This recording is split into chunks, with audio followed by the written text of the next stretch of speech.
नमस्कार दोस्तों, इन्फोटॉक्स के बहुत ही फ्रेश एपिसोड में आपका स्वागत है। तो चलिए शुरू करते हैं। आज की दोस्तों सबसे पहली अपडेट निकल कर आ रही है Taiwanese electric scooters and battery swapping infrastructure company Gogoro की तरफ से, जहां पर इस ताइवानीज कंपनी ने Indian multinational motorcycle and scooter manufacture company Hero MotoCorp Limited के साथ एक पार्टनरशिप एग्रीमेंट साइन कर लिया है। दोस्तों इस एग्रीमेंट के थ्रू ये दोनों कंपनीज इंडियन ईवी मार्केट में वेरियस एस्पेक्ट्स पर कोलैबोरेशन करके EV charging infrastructure, EV batteries and new EV models को डेवलप करेंगे, जिसमें Hero MotoCorp Limited Taiwanese company Gogoro को इंडिया में उनके इलेक्ट्रिक स्कूटर्स को लॉन्च करने में हेल्प करेगी एंड आल्सो गोगोरो के बैटरी स्वैपिंग इंफ्रास्ट्रक्चर को भी इंडिया में एक्सपेंड करने में उनकी हेल्प करेगी। एंड वहीं in consideration Gogoro company Hero MotoCorp Limited को उनके new type of electric scooters को डेवलप करने में हेल्प करेगी, जो गोगोरो कंपनी के इलेक्ट्रिक स्कूटर्स के बेसिस पर डेवलप किए जाएंगे। बेसिकली दोस्तों आज हमारे इंडियन ईवी सेक्टर को इसी तरह के इनिशिएटिव्स एंड कोलैबोरेशंस की जरूरत है, ताकि इंडियन ईवी सेक्टर की मेन प्रॉब्लम्स जैसे कि EV charging time, EV batteries and EV charging infrastructure जैसी मेन प्रॉब्लम्स खत्म हो सके एंड इंडियन ईवी सेक्टर भी रैपिडली ग्रो हो सके। एंड क्योंकि हीरो मोटरकॉर्प लिमिटेड इंडिया के साथ साथ पूरे वर्ल्ड की लार्जेस्ट टू व्हीलर मैन्युफैक्चर है, तो ऐसे में ये कोलैबोरेशन इंडियन ईवी सेक्टर के लिए काफी अच्छी साबित हो सकती है।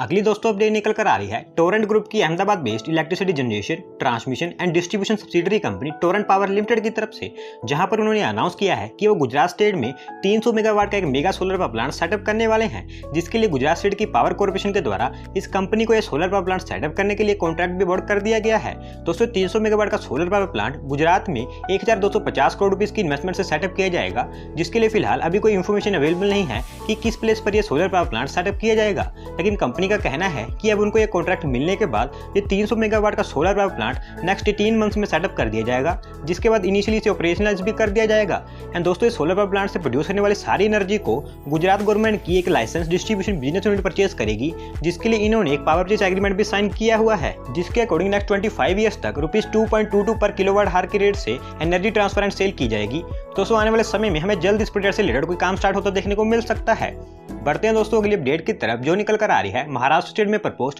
World's largest nuclear power plant को लेकर, जहां पर France based multinational electric utility company EDF की तरफ से महाराष्ट्र स्टेट के जयपुर में proposed world's largest nuclear power plant को सेटअप करने के लिए nuclear power corporation of India को एक binding techno commercial offer submit कर दिया गया है। Basically Jaipur nuclear power plant world's largest 9900 megawatt का न्यूक्लियर पावर प्लांट होगा, जिसमें 1650 मेगावाट की कैपेसिटी वाले 6 रिएक्टर्स का कंस्ट्रक्शन किया जाना है। लेकिन दोस्तों ये nuclear power plant Maharashtra state के जिस एरिया में सेटअप किया जाने वाला है वो महाराष्ट्र स्टेट का कोस्टल एरिया है, एंड वो एरिया कोस्टल रेगुलेशन जोन में आता है, जिस कारण पिछले 10 से 12 सालों से इन्वायरमेंटल रीजंस के कारण इसका प्रोटेस्ट हो रहा था एंड इसी कारण अभी तक ये न्यूक्लियर पावर प्लांट सेटअप नहीं हो पाया है। लेकिन अब फ्रांस एनर्जी कंपनी ईडीएफ ने इस न्यूक्लियर पावर प्लांट को सेटअप करने के लिए एनपीसीआईएल को एक बाइंडिंग ऑफर भी सबमिट कर दिया है, जिसके अकॉर्डिंग फ्रेंच कंपनी ईडीएफ इस न्यूक्लियर पावर प्लांट में जिन 6 रिएक्टर्स का कंस्ट्रक्शन किया जाना है उनके लिए एक तो टेक्निकल कॉन्फ़िगरेशन प्रोवाइड करेगी एंड आल्सो इन 6 रिएक्टर्स के लिए इंजीनियरिंग स्टडीज एंड इक्विपमेंट्स भी प्रोवाइड करेगी। And in cooperation nuclear power corporation of India हर 6 महीने में एक न्यूक्लियर पावर रिएक्टर को कंस्ट्रक्ट एंड ऑपरेशनलाइज करेगी। And for your information, France उन 3 कंट्रीज में से एक ऐसी कंट्री है जिसके साथ India space, defence and nuclear energy से रिलेटेड सेक्टर्स में काफी ज्यादा कोऑपरेशन करता है।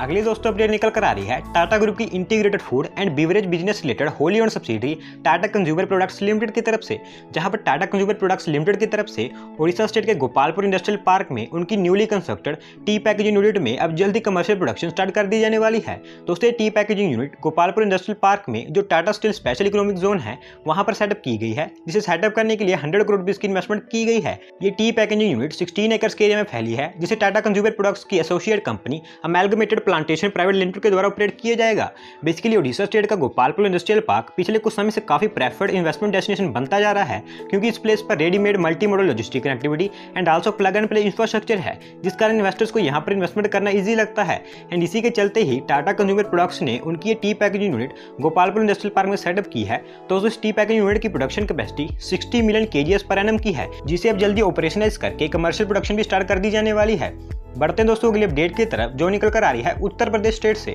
जहां पर यूपी गवर्नमेंट ने डिसाइड किया है कि वो उनकी स्टेट में पोल्यूशन लेवल को डिक्रीज करने एंड पब्लिक ट्रांसपोर्ट व्हीकल्स में इलेक्ट्रिक व्हीकल्स के एडॉप्शन को इंक्रीज करने के लिए उनकी स्टेट की 14 सिटीज में टोटल 700 इलेक्ट्रिक बसेस को ऑपरेट करने वाले हैं। बेसिकली यूपी गवर्नमेंट का कहना है कि इन 700 इलेक्ट्रिक बसेस को ऑपरेट करने के लिए वर्क काफी रैपिड पेस से चल रहा है एंड करंटली यूपी स्टेट में 7 सिटीज ऐसी हैं जहां पर इलेक्ट्रिक बसेस ऑपरेट हो रही हैं, जिसको इंक्रीज करके यूपी गवर्नमेंट 14 सिटीज तक करना चाहती है, ताकि पब्लिक ट्रांसपोर्ट व्हीकल्स और भी एफिशिएंटली एंड फास्टली ऑपरेट हो सके सकें। बेसिकली यूपी स्टेट हमारे देश की एक ऐसी स्टेट है जिसने पिछले फाइनेंशियल ईयर में और इंडियन स्टेट्स के मुकाबले सबसे ज़्यादा ईवी सेल्स रिकॉर्ड की है एंड इस सिंगल स्टेट ने इंडिया की लास्ट फाइनेंशियल ईयर की टोटल ईवी सेल्स में 23% का कंट्रीब्यूशन किया है। एंड इसी ईवी ग्रोथ को देखते हुए यूपी गवर्नमेंट ने 30 अप्रैल से पहले ऑल सेलेक्टेड लोकेशंस पर ईवी चार्जिंग पॉइंट इंस्टॉल करने के लिए स्ट्रिक्ट इंस्ट्रक्शंस भी इशू किए हैं। एंड अगर सिटीज़ की बात करें तो Moradabad, Jhansi, Bareilly, Shahjahanpur, Ghaziabad, Gorakhpur and Aligarh in cities को फर्स्ट टाइम ई बसेस मिलेंगी। एंड वहीं लखनऊ, कानपुर, वाराणसी,